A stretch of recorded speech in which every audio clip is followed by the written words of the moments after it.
good morning. So today I'll be tackling the bed bath the bed bath The topic. bed bath So bed bath, yeah, it's given to a client who is in the bed unable to bath himself. So obviously, guys, if we are in a hospital environment, we CNAs are the one who will like assist them, to the person who is not unable to bath himself or. So the purpose of bed bath is to prevent bacteria spreading on skin, to clean its client's body, to stimulate the circulation, to improve general muscular tone and joint, to make client comfort and help to induce sleep, to observe skin condition and objective symptoms. So we are fully aware that as a CNA we are the one like wait lang. Take two. So as a CNA, we are the one who will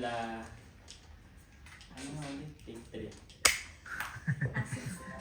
So the purpose of bed bath to our client is to clean their body because they are unable to move their body obviously, and sometimes we are the one who is have the access to do this, and we are the one who has the knowledge to do the proper cleaning to the patient.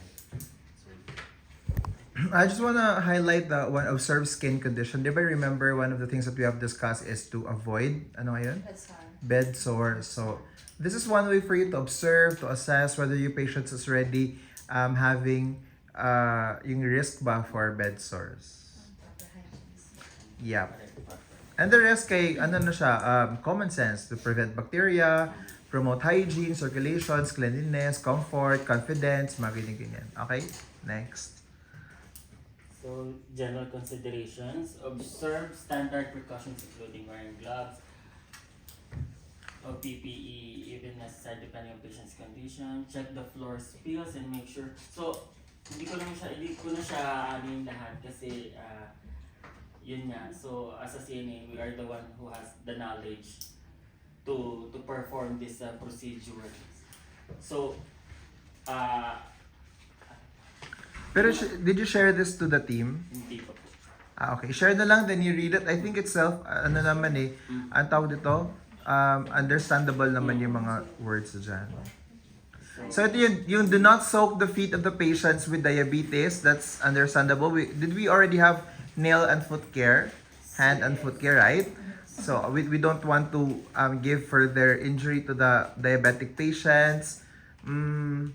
On wearing the bath, and then during the bath, assess for signs of yung bed sores. Very important. Avoid using force and friction. If one of the patient's extremities is injured or immobilized, dress the affected side first.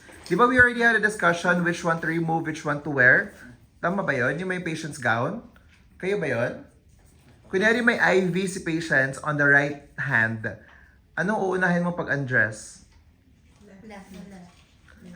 Pakibasa mo yung last portion, yung last point dyan.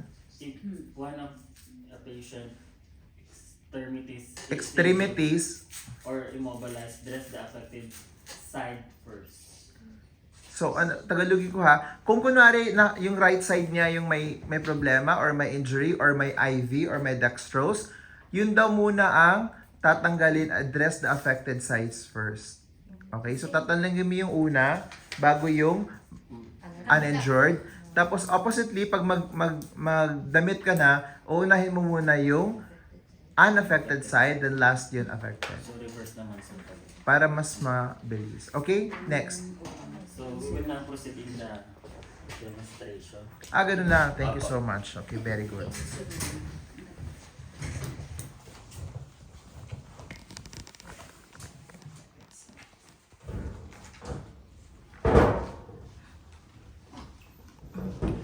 Galit ka dahil? Okay. Okay, so hi, good morning, Mrs. Johnson. I'm Christian. I'm your CNA for today. Are you ready to get up?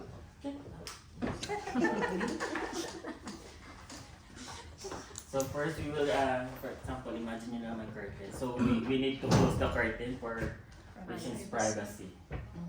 So, close ko.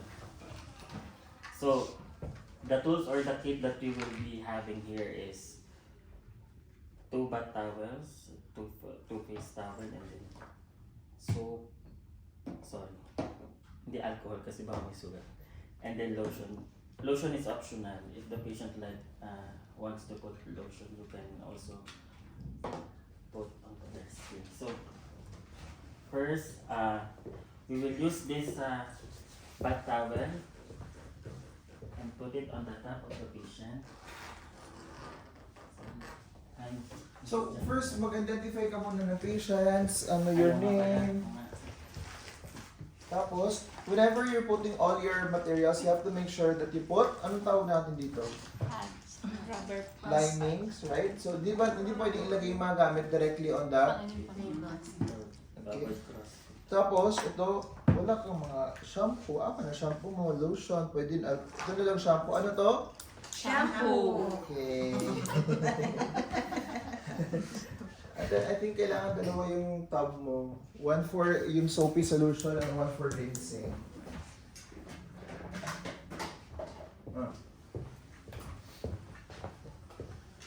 Ay, may kasha. Okay. Ano pa kailangan niya? Okay, yan lang. Game. so una, lagyan natin. Note, identify your patients. Introduce. Okay, take one. Action. Pasok sa room. Hi, good morning, Mrs. Johnson. I'm Christian. I'm your CNA for today. So I'll be doing the bed bath for you. May I know your full name? Okay, and then can I see your Your date of birth. date of birth? April 1. And Wristband. wristband.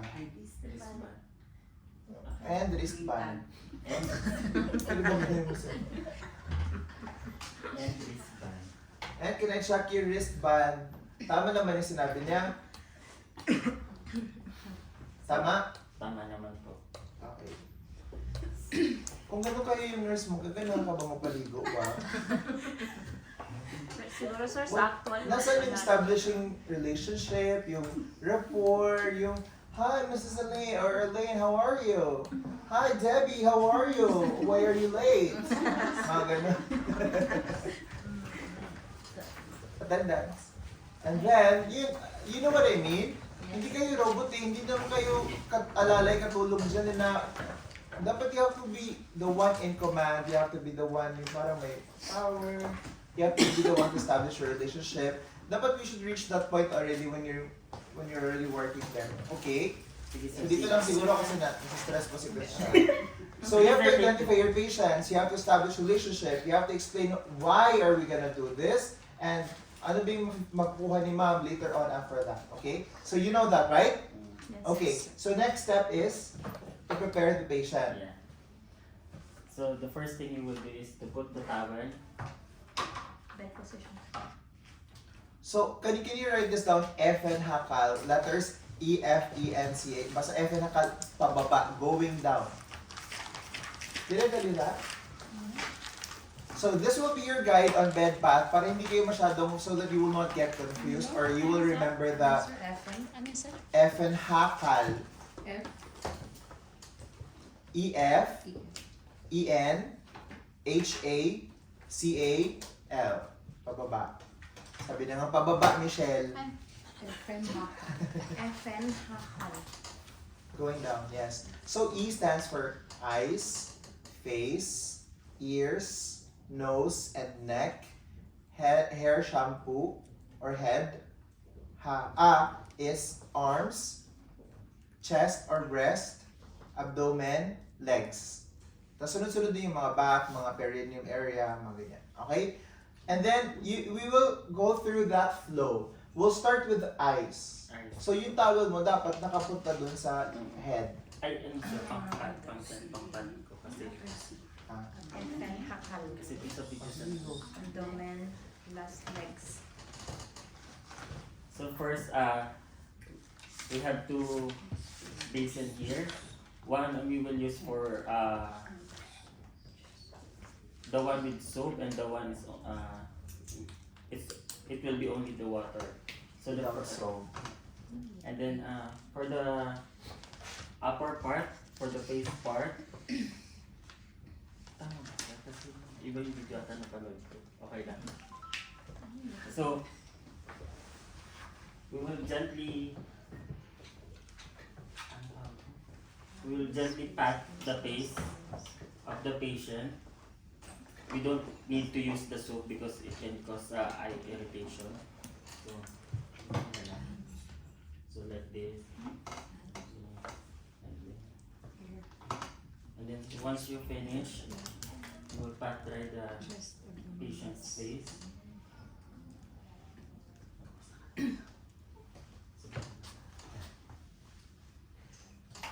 tapos ka na sa face?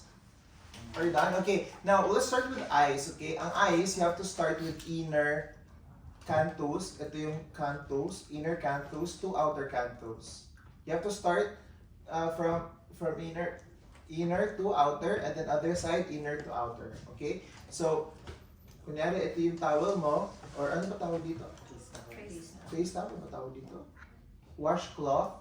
Okay? So, if this is your washcloth, to prevent cross-contamination, right? So, using one side of your face or of your cloth, you have to wipe the eyes of the patients with or without soap. Without soap to avoid irritation. So, from inner canthus to outer canthus, kalas. And then, use the other side from inner to outer eyes, yun. Okay? Next is F.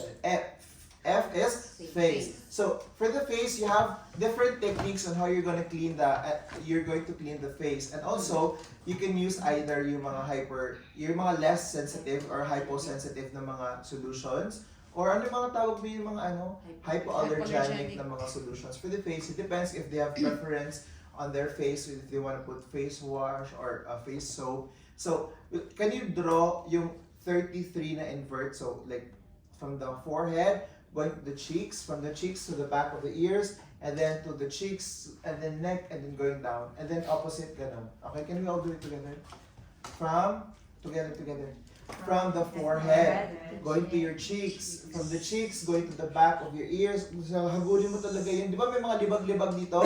And then after that, the cheeks, and the neck, and then the shoulder, kalas. Okay? And opposite side, forehead, to the cheek, from the cheeks to the back of the ears, from the back of the ears, the neck, and then kalas. Ano tawag sa ganon? 33. O ilagay niyo yung 33 na parang teddy bear. Okay, next is letter A technique. Okay, we'll start with the forehead. Okay, and then going right across the face, and then the neck, and then the shoulder, and then from forehead ulit on the other side of the face, and then the parang letter A. Oh, ilagay mo din dun, letter A. Next is letter Z. Same lang ng concept. From all across the forehead, and then dito all across the cheeks, and then dito naman si cheeks, pababa dito, and then opposite naman from the other side, other face, then ganyan. That's the face. And then also write down dun sa baba, wash, rinse, and dry. Make it big. Wash, dun sa baba ng F and hakal. Wash, rinse, and dry. We always just go through the same cycle. First, you have to wash the body parts with soap and water. Get another towel, then wash, and then what's next? Rinse, and then? Dry. Why do we always have to dry? Ano meron sa wet or moist? Do we want moist skin? Or yung mga wet skin? No, why? Because? Bacteria. Bacteria. So we always keep it dry. So wherever you go in the body parts, your towel should go with you also. Like right now, they're on the face, so dapat near the face. If you're already in the L, like the legs, you have to bring towel in the legs also. Kasi you have, at the end of the cycle, you have to keep it dry, right? Okay. So we're done with the face. Okay, next.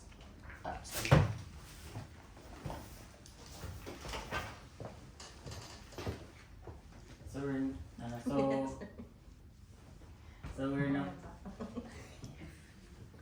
So we will now proceed Wash, in rinse, the and dry. Okay, good. arms of the patient. F and F and E is Ears. ears. Ears pa tayo, Ayos Christian. pa ba? Ears, how do you wipe the ears ba? From the outer pinna going inside or from the inner pinna going outside? Inner going outside. Okay.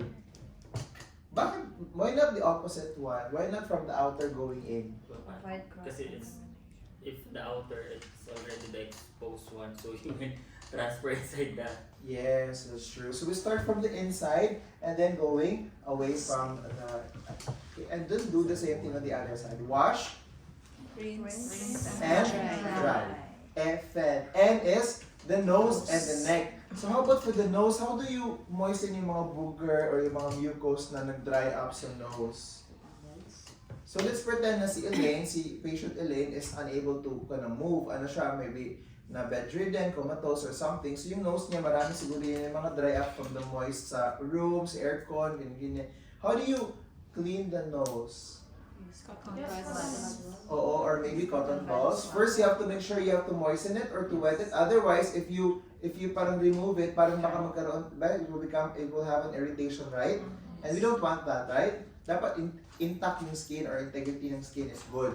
So, you moisten it and then you just, wag mong i-force ba, right? That's, and neck. How about with the neck? What are you gonna look for the neck? Ano ba mga dapat tandaan sa pagdating sa neck? Di ba yung mga neck natin sometimes they are like this, right? Yes. Kunwari nakahiga kayo, then will this area be also a good place for the environment, a good environment for bacteria? Yes. Diba? Sometimes, pag matagal ka na ganyan, magkakaroon ng mga redness, it start na yung mga redness, and then magkakaroon ng skin irritations and everything. So make sure you taut it. Can you write down taut? T-A-U-T.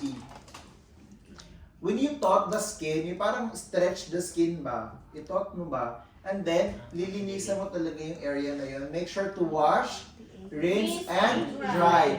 T-A-U-T. Taut. Parang yung nagsishave ka, di ba pag nagsishave kayo yung gaganyan yung yung mga lalaki, di ba? Tinatot nila yung skin. You know that? So same thing here, taut to prevent. Cross, contaminant. Skin irritation. So we're done with the F and Ha is hair shampoo. Are you in charge of hair shampoo also? So hair shampoo is a different topic, right? Yes. Finish. So we're gonna skip hair shampoo for now. What's next after H? Arms. Oh, arms na. Arms.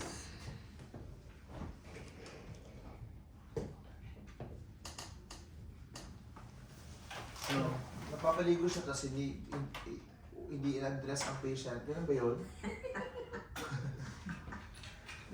Walang undress, tapos yung top sheet ang gamit. What do you do before you start any procedure?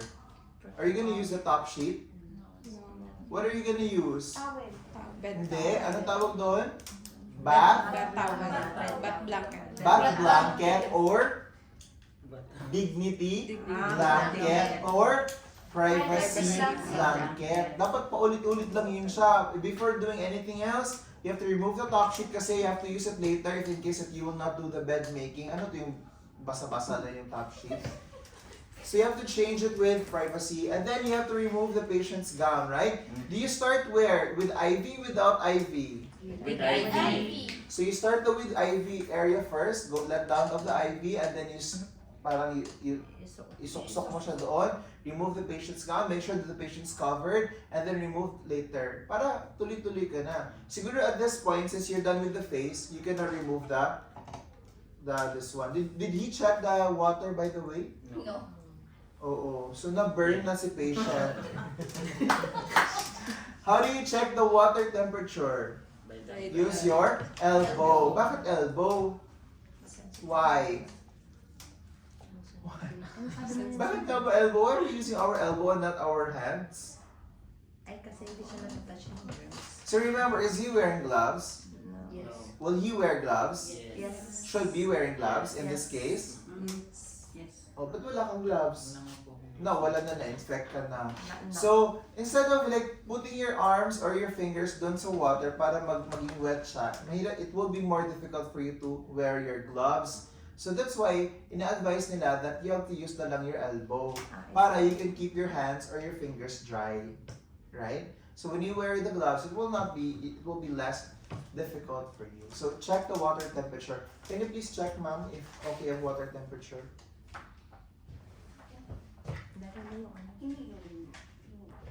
Give me dong, and then for 6 months dong. You're new dong? Ma'am? Ma'am, is it the Parang iba yung itsura dito sa view ko. Ano pinapahawak mo dyan? Ma'am, is it okay the Ma'am, is it okay the water? Good? the temperature? Yes, Bully that's ba ako? Ako bully. Tulog pa yan. Okay daw, how about the room temperature? Are you gonna also check? Check after Because Yes. maybe mag-freeze the patients or mag-chill the patients and we don't want that, right? Yung tama lang yung temperature. I think, why do we miss all this mga little steps? But once you're already there in the set, in the hospital, can you remember all these things? We should. It makes sense, right? That you have to check the temperature, you have to also check the room, you have to establish relationship with your patients. You have to be more human, I guess, no? Kasi what we're doing right now, para tayong naging strict by the, hala, ano kayo, next step. So, I hope that it will change in the future. So once you're there, remember that you're not, you are a caregiver. You should give care, not a doing of the procedure. So much about that. Okay, next, we're gonna do into the arms. So remove natin yung patient's gown. We have checked the temperature. We have already put the privacy, dignity, bath blanket, whatever. And now we're gonna go through the arms. So only expose the patient's arms or yung part ng body that you have to wash. You don't have to like expose everything, pati yung putots ng ma'am, diba? So wherever you go, the towel goes with you also, right? Okay. So we will use the towel with soap. Yung red kaya with soap rinsing. Ay, ito ba? Sabi mo kanina eh. So we will now. So you have to do a mitten. Do you know how to do a mitten? Ito. There are two ways to do a mitten, okay? So the first way is itong 4-leaf method. I just call it 4-leaf. Okay. Meron siyang 4 leaves. So that's 1 leaf, 2, 3, and 4. So you're gonna use this for yung sa mga peri area. You can put soap here, soap, diba? So you already have many sides. So for example, if we're gonna clean later on the peri area, this one swipe, one side. Nandiyan niyo, isang ganito, isang swipe lang din. So 1, hindi mo pwedeng paulit-ulitin, di ba? Kay cross-contamination, right? So 1, and then here maybe on the other labia, okay? And then next is maybe in the center, dun sa clitoris and all. Tapos dito, yung dun sa mas pababa pa, right? So that's one way. What do you call this method? 4-leaf. Ang next method is yung pamittens, okay? So yung pamittens, this one is a very good size for a washcloth. So, like, you only do like this, ganon, okay? And then, i-turn mo lang siya ganyan, and then i-suck mo lang siya dito sa taas. So, ideally, it should look like this, okay? So, this is already with, ano ba to? So now after that, you have to make a long circular stroke or long circular motion, okay? So, di ba, dun sa hand and nail care, this is already the time na naglagay tayo dito sa nail care, right? Remember the nail care and foot care? Remember that? So we're done with that, right? Sino yun ang report? Ikaw ba? So now, tapos this is already the procedure for that, okay? So you're done now with her report. So next you have to do is long circular motion. So ito yung long circular motion. So long circular motion, okay? And then finish this one and then this one also. Wash, rinse, and dry. And then do like this, long circular motion, and then isang ganon dun sa axilla. And then Come on. so isang ganon lang sa axilla. O ikaw na.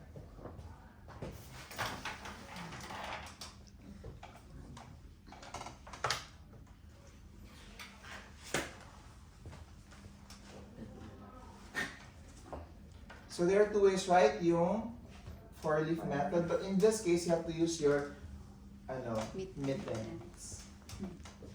Mittens yung gano'n, paikot mo. So make sure that you know how to do mittens because during your practical exam, I will ask you to do the mitten.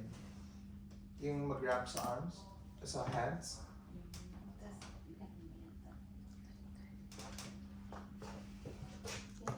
Gimik kasi. Tapos papasok mo sa loob. Pasok mo sa loob. Maluwang. Dapat long, circular motion. So once you're done with this part, you go to the other.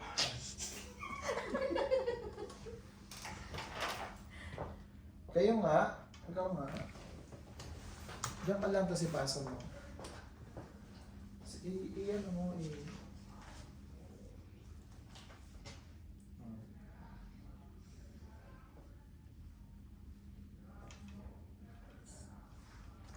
Ganyan. Ayusin mo na lang nasa practice ka sa bahay. Long, circular motion. Ganun nga ka mahulog. So long, circular motion. And then on the upper arm, long, circular motion. And then one stroke dun sa axilla. If you need to do more dun sa axilla na part, then you have to wash, rinse, and dry ulit with axilla. Don't do like this. Okay? We're done with the arms. F and hakal. What is C? Chest. Or Breast. chest for men, then breast for women. So how do you expose now the chest part ng patients natin? What do you call this blanket ulit? Dignity lang. Or bath blanket or privacy blanket. So now we're going to do the chest area. How do you expose or clean the chest area? With still, managing to be able to provide privacy to the patients. How? Are you going to expose the boobs ng patient? No. So paano kaya yun? Insert lang po. Insert? Di ba easier na lang na pag-ano mo lang si ma'am, tapos nakita mo na yung dede niya. So bakit may mga ganito pa? Paano ka maglilinis niyan? Side. What do you think? Paside. So, therefore, di ba we are not allowed to expose anything, right? So, gagamit ka dito, then you have to do it inside. Okay, of the patients. Even if you're alone with the patients, hindi mo pwedeng ibuyang-yang yung sa kanyang ganyan, okay? But for the benefit of the report, we will expose her boobs, and then to show you how.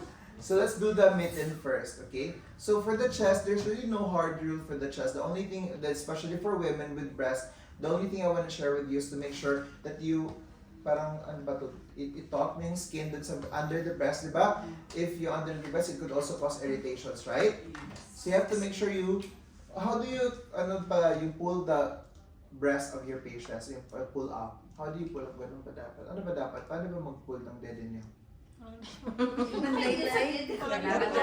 walang ma-pull. So syempre, pag nakahiga na yung patient natin, yung deadness, nakaganyan, so how do you, ikaw nga, marunong ka ba umawak ng hindi siya marunong. Pareho tayo, hindi ako marunong. So anyway, so you have to use yung other side, not ito, okay? Not like, ma'am, i-raise ko lang yung dede mo ha. So you have to do like this one, okay? And then, clean. Don't use ito, parang I think it's more respectful. Yes, yung gano'n. Okay? So when you do like this, you have to expose like that, and then you have to clean. Okay? Do the same thing on the other side, but use the other side of your cloth. Remember to prevent cross-contamination. Okay? And then, abdomen, same thing. Di ba yung mga folds natin in our fats? So you have to make sure you taut also the skin, expose that, and then clean it like that. So there's really no hard rule to that. Next. F and hakal. L is legs. So we're done with the upper extremities or upper part. Wash, rinse, and dry. So by this time, especially if you're in a cold environment, do you think the water already gets cold na? Yes. So do you need to change that? Yes. So when you change this, and if you go to the toilet, make sure to raise the, This one. what is this one? Side rail. Side rails. The Side rails. the handrails. The handrails. Side Side rails. rails. Kasi yun yung ano natin, di ba? Protect. Commandment. So now you're gonna go to the leg part. So you will expose only the part that you will.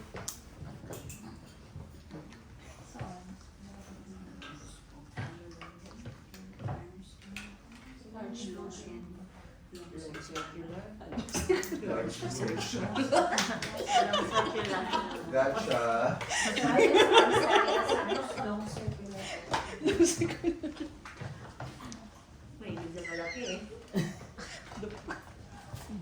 So same thing here. We've already done your Jamaica report of Jamaica. You should have done the footwear already also, right? So same concept with arms and legs long, circular motion, lower part ng leg and then upper part ng leg and then one stroke dun sa peri area, dun sa inguinal area. What is inguinal area in Tagalog? Singit.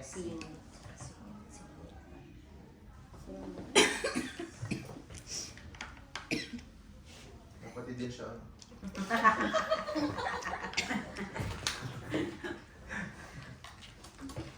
Long circular motion. And then what?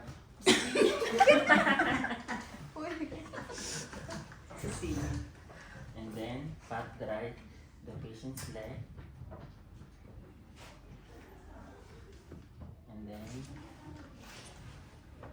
And then we're done. So L is done. Now next is there someone na mag-report ng peri area, yung peri care?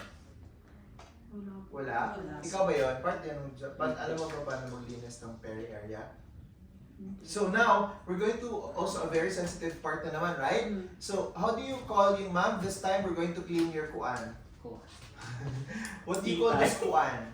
Kipi. Kipi. Kipelia. Or ano? Ha? Fokelia. Anong tawag mo doon sa'yo? Wala kang tawag sa pepe mo? Hello, Kitty. Ha? Hello Kitty. Hello, Kipi. Meron ba siyang ano mga whiskers? With ribbons. Ikaw, what do you call your pepe? Pokemon.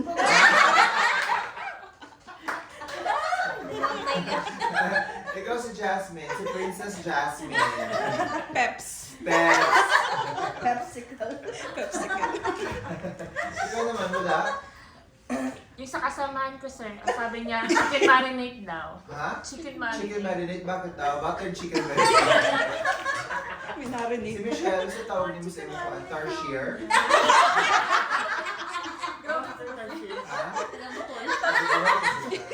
Ha? Debbie, how about you? What do you call your pepe? Big area. Ah, pubic area. Very demure. Very cutesy. Anyway, wrong. Okay. What do you call that is? We can call that parang peri area. When say peri, it means this area. Okay? We don't say your private part. We don't say your flower, your kephalia. Mrs. Johnson, I'm gonna clean your kephalia. You say, what? Your kephalia? Kifi? Like that? So, you have to wash your peri area. Now, do you want me to do it for you or can you do it yourself?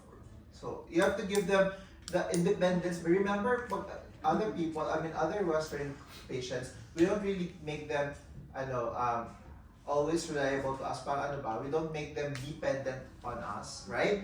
As much as possible, if you're able to do so, let them do so. Para it could lessen your stress, it could lessen your trabaho, and then let them also feel good about themselves. Na, hindi pa pala ako maglinis, okay? So now, let's say for example, mom wants to do it herself. Then you do the mitten to her. Then you have to teach mom, okay? Are you gonna wipe your peri area from which area? From front to back or from back to front? Front to back. Are you sure? From front to back or from back to front? Back to front. From back to front. From tae, ilagay mo sa vagina mo. Does that make sense? Where? From front to back.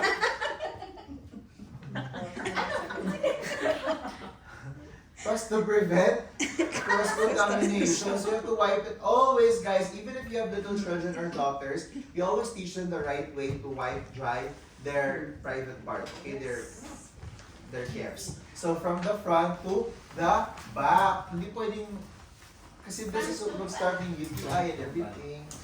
So front to back. Front to back. Yes. So you could also do like si ma'am, to do a recumbent position, yung parang nanganganak na position si ma'am, okay?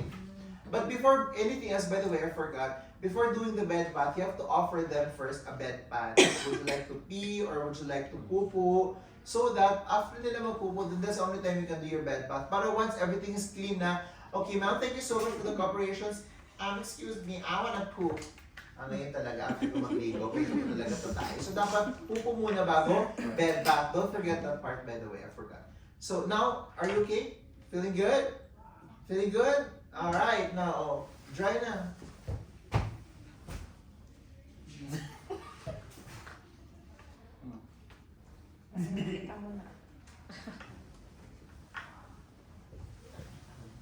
So now we're done with the pair area. But let me just, yung sa paglinis ba ng pair area, di ba? You can do, yung leaf method, di ba? Yung for leaf method. Okay, you can do like this, or you can also do like what he just did, yung mittens. Or if you're gonna do it yourself, I mean not the patients, but you as a caregiver, then you can do like this also. Okay? Then wash, then lagay ng soap. Okay? Then, if this is your peri area, you have to start first from the center. So, from the center, from front to back or back to front? Front to back. So, front to back. So, 1, okay, and then, dito sa right side maybe, okay, and then, left side, okay, and then if you need to do again, you have to open, you have to spread, and then, like that, okay? So we're done with washing, then rinse na ulit, then do the same thing, okay? Okay, cool? Yes. So we're done with that, and then you have to turn the patients to the back so that you can clean the back. How? We'll use the left sheet. Johnson, I will. Oh, good. So if you're alone, make sure that the other side is this. If you're not alone, then it's okay, as long as there's parang guard on both sides, right? So, since you're the nurse, you have to move the patients to this side. How do we move the patient to this side nga? Pull this up. So, Shoulder and... no, yung ito dito yan. Move the patients. What na ng pepe naman? Hindi dito lang. Yung ito dito at saka sa likod ng bra. Sa may bra line. May bra? Wala. Okay, move ma'am. Mrs. Johnson, I'm gonna move you to my side in the count of 3. 1, 2, 3. Nasaan ba ito? Wala ba siya dito nung nag-klase tayo? Absent. Okay. So, lagi mo na. So, dito sa neck and the bra line. Move mo siya towards you. 1. Mag-count ka. 1, 2, 3. 1, 2, 3. Okay, stop. Next, dito sa hips and then dito sa middle ng legs. Sabihin mo, Ma'am, I'm gonna move you to my side. Ma'am, I'm gonna move you to my side. And then count out. Count of 10. 1, 2, 3. And then, dun sa legs. We're done with this, right? Yes. Training patients from one side to the other, okay? Now this one, you have to put this. This is the same as your recovery position also, right? And then the other hand, you let them hold the, the side rails. But hindi, yung kamay. So if hindi niya abot, ma'am, I want you to hold the side rails when I turn you on this side. Is that okay? Did you understand? You understand? Alright, then, yung legs, yung legs is, i-fold mo yung legs. I-fold mo tawag doon. Hindi. Pwedeng ganyan. Pwede ding ganito. Cross. Di ba piko? Yan.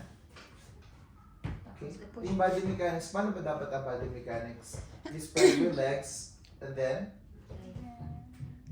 then bend with your Knee. knees and your hips. Okay, then dito ka maghawak.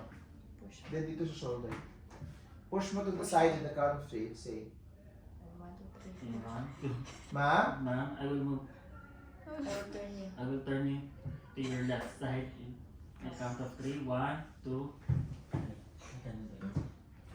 3. perfect. Knowledge unlocked. Pero expose na yung back ng patient. Okay, so now you have to do the back also. You have to check for what? Bed Redness. sores. Bed sores. What are the symptoms of Redness. redness? What else? Tenderness. Open cuts. Tenderness, redness, tenderness, redness, inflammation maybe, or yung hot to touch. Ano yung tenderness? Tenderness, Hindi tayo matatapos ito bilisan mo. So now, magbasa tayo. Mag-imitin ka na. So also, on the back, there's no problem or there's no hard rule. So I just want you to check whether there are mga redness, mga tenderness to check. And then avoid that part. Make sure you document it and then you have to report it to your nurse immediately. Okay? Don't wait for tomorrow because tomorrow, pagbuta mo doon, grade 2 na yung, ito. Okay? Okay. So, long stroke.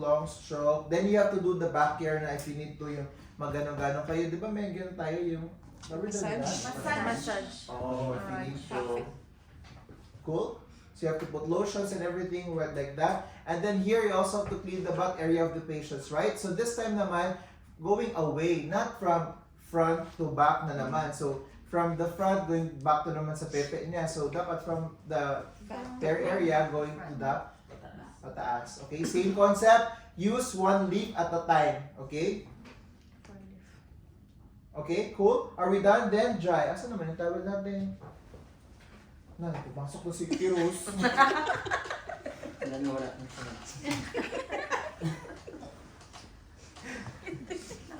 Okay ka lang ba? Na-exploit ng patient. Napagod na yung patient.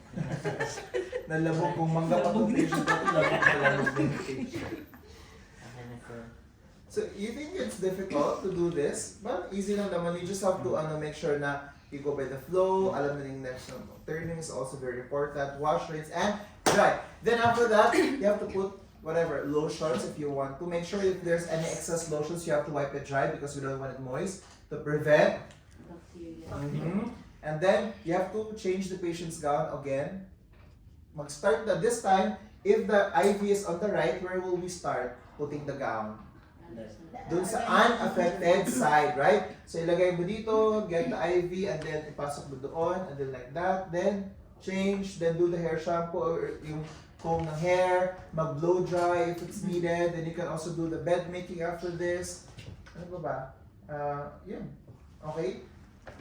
Cool? And then do your aftercare. Are we done? Yes. And then, okay, put the patients back. Maybe you can let the patient sit in a semi-father's position, let them watch TV. How often should you bathe the patient? Ilang beses ba in a week? How many times in a week should you bathe your patients? What if she's an elderly, maybe 70, 80 years old? Are you gonna bathe them every day? No. Maybe twice. No, right? Maybe twice a day or twice a a week or thrice in a week. So not necessarily they have to do it every day, right? So, but it depends on your institutions, on your company or the hospital, on your rules to look for that. Okay, and obviously you have to read the chart for any contraindications of the doctor. Okay, then you have to remove the bath blanket, change it with a top sheet. Right? Are we done? Any questions? You have your book. You have your book. Can you go through the bed bath there and then let me know if you've missed anything? Okay, any questions? None.